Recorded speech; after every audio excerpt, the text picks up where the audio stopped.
Welcome to the Tough Decisions Network for Entrepreneurs. I'm Dan Hanford, and my wife, Danae, and I interview successful people sharing stories behind tough decisions that they've had to make along their journey as an entrepreneur.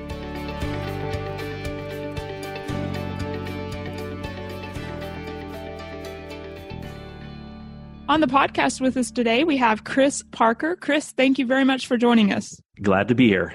Well, Chris, I want you to get us started by talking to us a little bit about your background as an entrepreneur and where your current focus is. So my background, you could say I started out delivering newspapers as a kid, but no one wants to hear that. Had a number of failed businesses that I've tried to do over the years. Ran a couple of websites selling books and some e-commerce things, which trying to compete against Amazon doesn't work out really well for you. I was an affiliate of Amazon in California back when Amazon was trying to figure out sales tax issues, and Amazon didn't want to collect sales tax in California. So as part of that, they terminated all of their California affiliates with no notice, which was not a great way to run your business when suddenly your business model goes away. And the thing that I always thought was funny is that what had been a hobby of mine throughout all this has now actually become the full-time gig, and that's running whatismyipaddress.com. I've actually been to that website before, I think. It's about 6 million people a month come to the website. You're one of a select few. Well, that's pretty cool. Well, I know as your background as an entrepreneur, you've had quite a few tough decisions that you've had to make along the way. And, I want you to start us off with a tough decision that didn't have that good of an outcome and some of the lessons you learned through it. The way I look at it, it was what I'm thinking of as something that should have been a tough decision or should have required more thought process, but I just kind of went, oh yeah, that sounds like a good idea, and went for it. And that was making some fairly significant changes to my ad platform right in the middle of Q4. So anyone who runs a website who's doing display ads knows that October through December, in some cases, you can double or triple your revenue. And I decided to make a change to a significant portion of that process, and it cratered my revenue for about 2 weeks. I basically lost a couple of weeks of income and took weeks to back out the change. And it was just like everything that could have gone wrong went wrong because I didn't really think through my decision. Well, looking back at that decision that you made, what are some things that maybe you could have paid attention to that might have, made you not make that decision? Well, it's one of the things that I include in my processes now is that I don't make major platform changes during critical time periods. So, if I'm needed to migrate my website to a new platform, I'm not going to do it in the middle of December. I'm going to choose a downtime of the year. I'm going to do things where they're going to have assuming that something does go wrong, it will have the least amount of impact. And probably just, it's one of those things that I did on a whim that I didn't follow my normal, getting input from other people and talking about it. And they probably would have told me the same thing of like, yeah, just wait till the end of the year, wait till next year to do it. But I saw dollar signs and leapt before I looked. So was it a change in like shopping cart platforms or ad delivery platforms, or what was the change? It was a change to, I don't want to get too into the weeds, but it was a change to the ad delivery platform. Okay. A significant portion of the back end of it, I switched to a different vendor. And, as part of the integration process, something didn't work out. Something was like, oh, that's a little off. That's not what we're used to seeing is what they said to me, but, oh, let's just move forward. And so I, even had opportunities to see red flags during the process, and the dollar signs caught up with me. What do you do now to try to mitigate some of those things moving forward? I know you mentioned, not making those things too quickly or whatever, making some changes in the middle of, in a critical time periods. But was there, even if it was in a non-critical time period, is there still something that maybe you could have, or that you do now moving forward that kind of helps mitigate that risk? I do a lot more due diligence when I'm vetting a new vendor. Who have they worked with before? And I, for those that are willing to talk to me, I'll call some of their existing clients and ask them, well, how did transitions go? How do they respond to these types of situations? Often from references, you're going to get good glowing stuff, but I try to do some research online, find out people that have had bad experiences, and eliminate the personality issues and try to figure out was there a technical issue? Is there a business issue of why this didn't work for this other person? And really take it slow, make sure I know exactly what's going on. I understand the process. And if anything starts to go not according to the process, that we stop, we look at it and try to figure out, well, why is this different? Is this going to impact things? Well, because I'm sure that, when you made that decision, you were probably sold on the fact, or at least you sold yourself on the fact that changing this platform at that time was going to exponentially increase your revenue, and it kind of did the opposite. Yeah, I was I was sold on seeing a 25% plus increase in revenue. So it was like, oh, this would be great to have during Q4. Well, let's shift here and talk about a different tough decision that you've had to make as an entrepreneur that had a really good and positive outcome, and some of those lessons. Yeah, I think the toughest and best outcome decision was actually the process of becoming an entrepreneur. The company I was working for had been struggling financially, and during the financial crisis had gone from 50 people down to 25 people, down to 12 people, down to 5 people, and was one of the last men standing. And they came to me and said, "Hey, we just can't keep you on. We'd like to have you do a little bit of contract work for us, but maybe 5 hours a week, 10 hours a week, something like that." Wow. And so I was faced with the decision of, okay, I'm losing a fairly sizable amount of income here from a full-time job I'd been at for, I think at that point, about 8 years. So it was like, gosh, do I jump in with both feet and be an entrepreneur? Do I do this? And it was kind of a scary thing. My wife and I are both very risk averse, which may or may not be good for entrepreneurs. So we really had to think it through, talk about it, pray about it. And so ultimately what we ended up doing was setting some milestones of like, okay, I'm going to try this, and here are the milestones. The ultimate goal is within 6 months, I need to entirely cover the loss of my full-time income.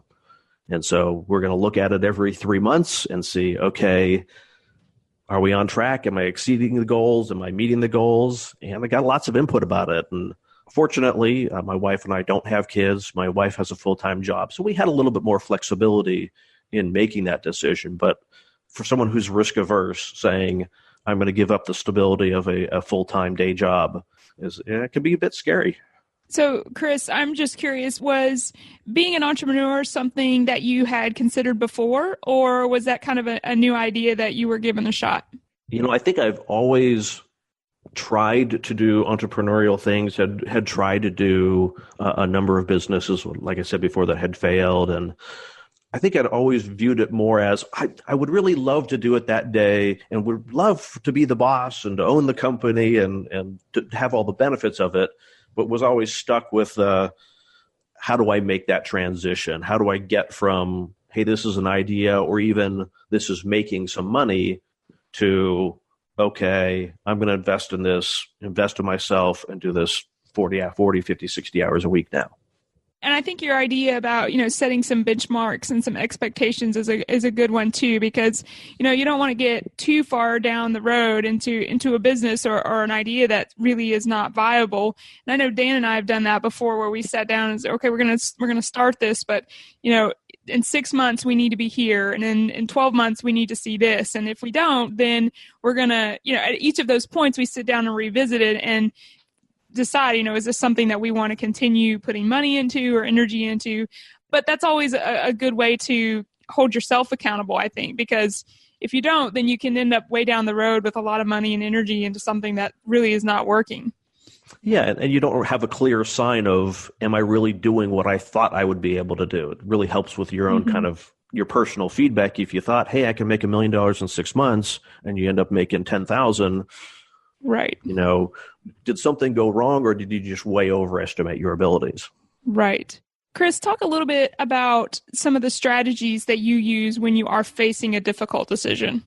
I think the first thing that I do that comes from my background is I stop and pray about it and try not to make any decision haphazard or knee-jerk reaction. Is really trying to figure out, okay, how is this going to affect me? How is it going to affect my family?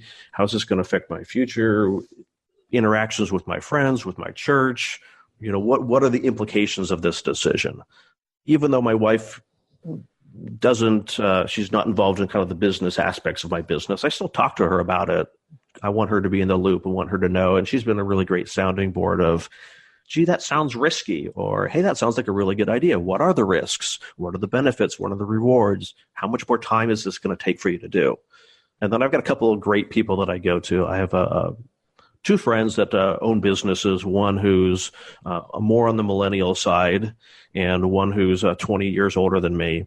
And I talk to them about some of these big decisions. And I think that really helps me get a good balance. Someone who's been in business for many years longer than me can kind of look back and say, hey, I've had to make that decision. And the younger one is usually the one who will push me against my risk aversion a bit. And sometimes it's helpful having people who know how to push my boundaries in a good way, that I'm not just solely making a decision on what's comfortable, but making a wise decision. And in the last, about a year and a half ago, I hired a business coach, and he's been really good about getting me outside my comfort zone, but not doing ridiculous, risky things. And then, of course, I always sleep on a big decision, never jump on it quick. Well, and that's important as well, because I think we can come to a conclusion by sleeping on things, but our brain actually, as you probably know, continues to process those things even while we're sleeping. So Yep. That's how, we can come to decisions in the morning that we couldn't come to in the evening. So I think giving it 24 hours is really important as well. Yeah, there's a great many things that I have woken up at 3 o'clock in the morning that I didn't know how to do when I went to bed. And at 3 o'clock in the morning, that's how to do it. You're wide awake. The next day and like... All right, we're going to take a quick break and hear from one of our show sponsors. When we come back, we'll talk to Chris about some of his favorites as it relates to his life as an entrepreneur. Have you ever thought about investing in real estate, but find yourself so busy that you don't have time for it? Do you have FOMO, which is the fear of missing out? At HanfordCapital.com, we help investors with passive real estate investments that project better returns than traditional investment vehicles such as the stock market. If you'd like to find out more about our passive real estate investments, visit HanfordCapital.com. That's HANDFORD Capital.com. We will jump on a call with you to discuss your investment goals and to see if our investments are a good fit for you. This advertisement is not to be construed as an offer or recommendation to buy or sell a security. Visit HanfordCapital.com. And we are back with Chris Parker. Chris, I want you to get us started with a series of quick questions and answers that we call the trifecta by talking to us about your favorite technology that you use in your business that helps make your life easier every day. I'm going to go for two things on this one. And I don't know how I never had seen it before, but Schedule Once.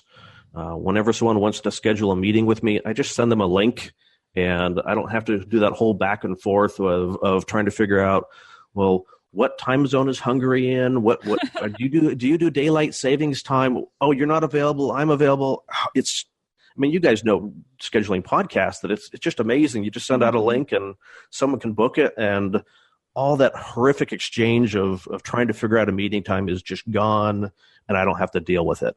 What's a favorite quote that you've heard that has helped you as an entrepreneur? My favorite quote, and I wish I knew who said it, is, if you're the smartest person in the room, you're in the wrong room. Very good. I know that's one that Dan likes as well. He's used that recently, actually. What's a favorite book that has helped you make better decisions as an entrepreneur? Making different decisions. I just recently listened to The 4-Hour Week by Tim Ferriss, and I'm trying to extricate myself from the minor decisions and the repeating tasks of my business, and trying to work to outsource that and work to get that to other people so that I don't have to be involved in the day-to-day operations of the business, but that I can make more meaningful, big-picture decisions and let other people execute on it. What is the next thing right now for you on your vision or dream board? I think it's continuing that process of outsourcing, building a team that I can trust, that will free me up to figure out kind of the next thing on my board, the next thing that I can do that I'll have time to work on myself. Chris, we really appreciate your taking the time to talk with us today. How can the listeners reach out to you and maybe follow you, find out more about what you do? Yeah, anyone can visit whatismyipaddress.com if they're interested in online privacy and safety related things and IP addresses and VPNs. If you want to see a little bit more of the entrepreneurial side and the running of my business, they can visit my blog at cgparker.com. Very good. Thank you for chatting with us and sharing some of your insights from your experiences. We look forward to continuing to follow you and maybe having you on a future podcast. Thank you. Thank you very much. Thank you for listening to the Tough Decisions Network. Be sure to visit toughdecisions.net to gain access to show notes for this episode and to join our free weekly entrepreneur email where we will send you news about the latest technology for your business, inspiring quotes, and the latest books for entrepreneurs. That's toughdecisions.net.